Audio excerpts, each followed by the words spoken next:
질문 있는 사람? 오케이.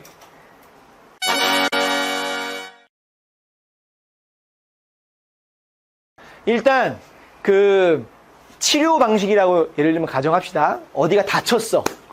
그러면은 다치고 나서 뭔가를 치료해 줄 때 방식이 크게 달라지진 않아요. 왜냐하면 이 세 개가 다 공통점이 다 많이 없어가지고. 근데 셋 다 허리가 아프다고 칩시다. 농구 선수도 허리가 아플 수 있고, 소프트볼도 허리가 아플 수 있고, 아이스하키도 허리가 아플 수 있어요. 근데 기본적으로 허리가 아프다라는 건 똑같잖아. 그래서 처음에 시작은 비슷해.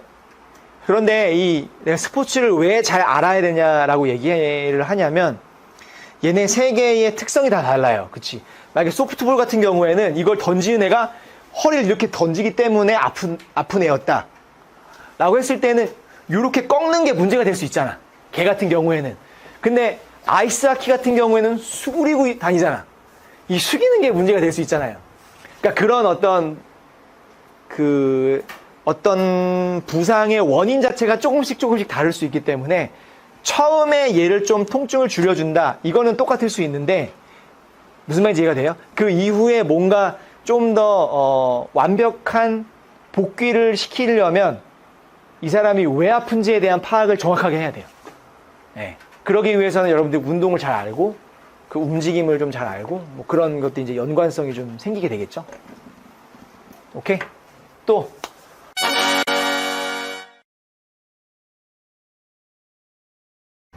자격증.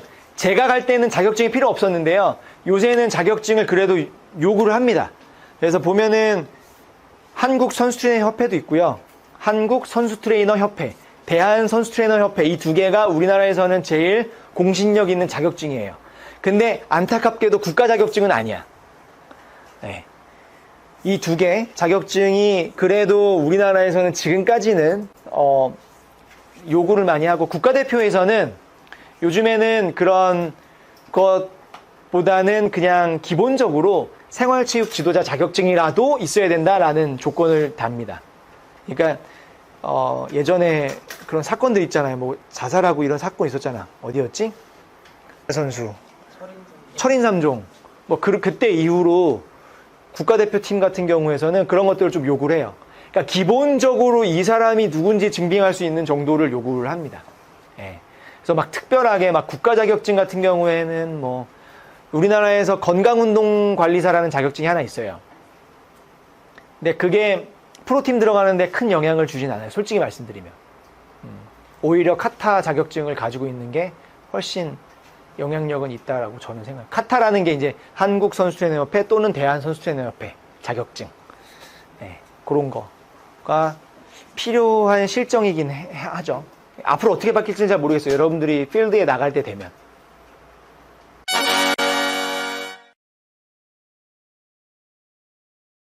급여는 요즘에 그 팀에 따라 많이 다르고요.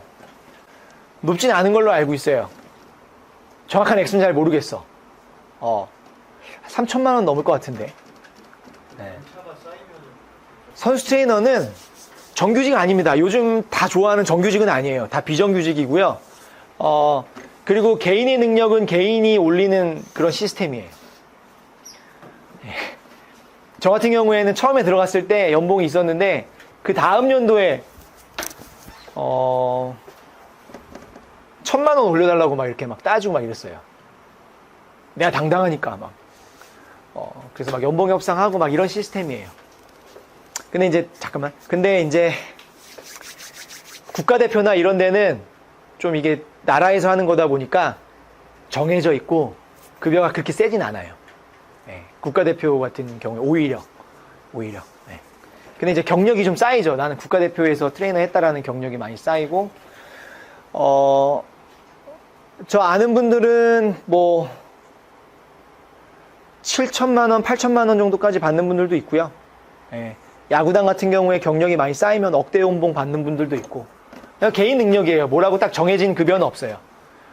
근데 그런 생각은 잘 해야 돼요.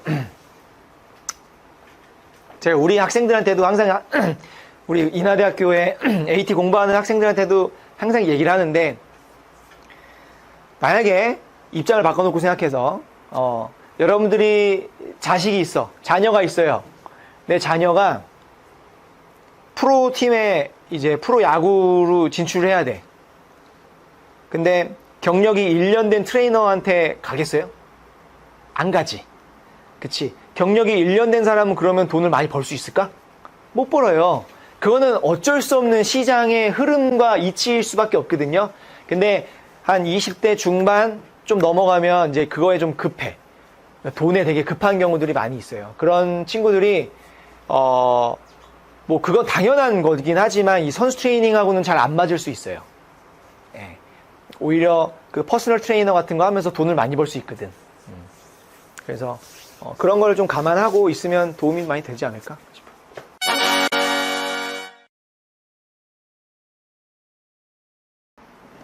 직업 환경은 더 좋아요. 저는 그렇게 생각해요. 직업 환경은 좋아요. 근데 영어를 해야 되잖아. 미국 가서 살려면. 그게 힘들어서. 직업 환경은 더 좋고, 돈은 모르겠는데, 이 선수 트레이너에 대한 직업에 대한 인식은 잡혀져 있어요, 미국은. 그리고 미국 같은 경우에는 각 주 있잖아요. 뭐 캘리포니아 주, 무슨 오레곤 주, 이런 주마다, 법령을 정해가지고, 고등학교 팀에서는 선수 트레이너를 무조건 한 명씩 채용을 해야 된다, 이런 법이 있어요. 예, 그래서 뭐 취업 시장도 훨씬 넓긴 하죠. 여기 배명고등학교에는 야구부에 트레이너가 있는지 모르겠는데, 채용을 했는지 모르겠는데, 야구 같은 경우는 워낙 이게 돈이 덩어리가 커졌기 때문에 트레이너들을 많이 채용을 하는데, 근데 미국 같은 경우에는 법적인 책임이 있기 때문에 감독 코치가 전혀 개입을 하지 않죠. 예. 중간에 뭐라 해도 트레이너가 권한이 있어요. 대신에 그거에 대한 책임이 있어요. 예. 아주 제가 좋아하는 스타일. 자유에는 책임이 있다. 네 맘대로 해. 대신 네가 책임져. 약간 이거. 그렇죠? 예. 그러니까 우리나라는 근데 아직도 그 책임을 감독이 지는 문화이기 때문에 좀 달라요.